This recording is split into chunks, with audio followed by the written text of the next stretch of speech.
बिस्मिल्लाहिर्रहमानिर्रहीम। अस्सलाम वालेकुम नाज़रीन, दुनिया में कहीं भी गैरत, हमीयत,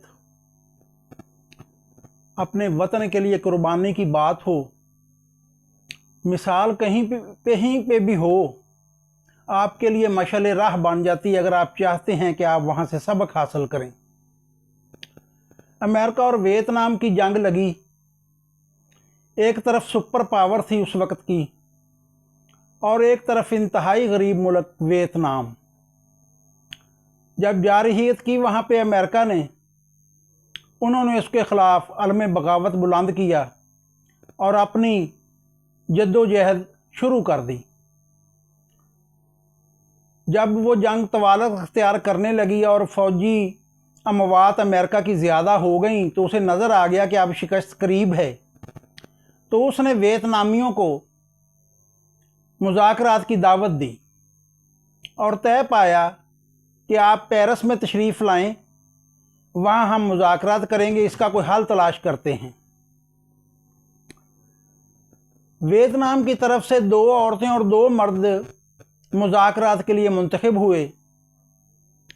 जो अमेरिका की खुफिया एजेंसी थी, उसने उनके लिए आलीशान होटल पेरिस में बुक करवाया, कमरे बुक करवाए और जब वो लोग जहाज़ से उतरे, मुज़ाकराती टीम वियतनाम की, तो आगे शानदार गाड़ियाँ खड़ी थी उन्हें रिसीव करने के लिए जो होटल तक लेके जाती, मगर उन्होंने उन गाड़ियों में बैठने से इनकार कर दिया और अमरीकी हुकाम से कहा कि हम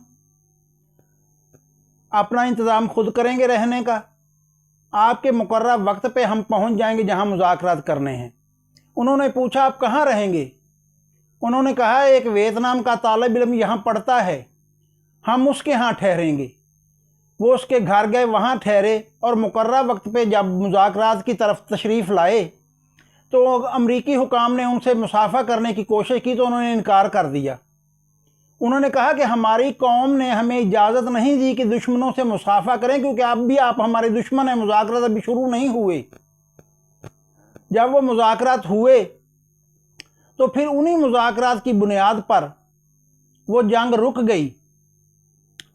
तो जो अमेरिकन थे उनसे उन्होंने कहा देखो, तुमने हमें जो ऑफ़रें की हैं, शानदार होटल, रहायश, खाना, हम कबूल नहीं कर सकते।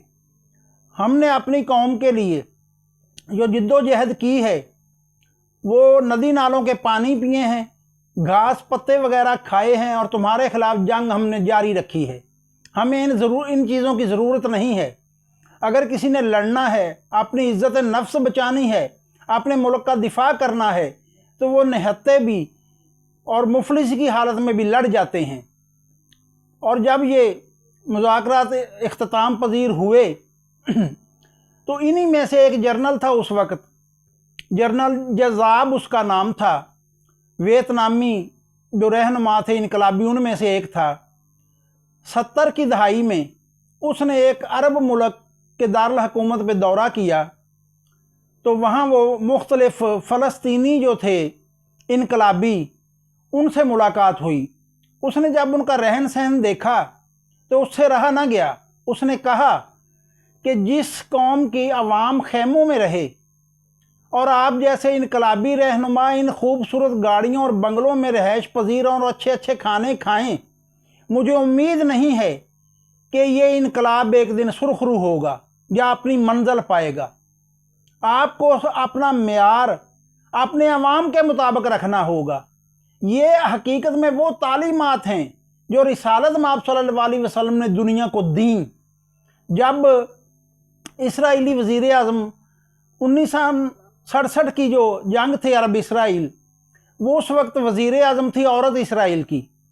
उससे जब सहाफ़ी ने पूछा आपने इतने असले के अंबार ख़रीदे किस लिए?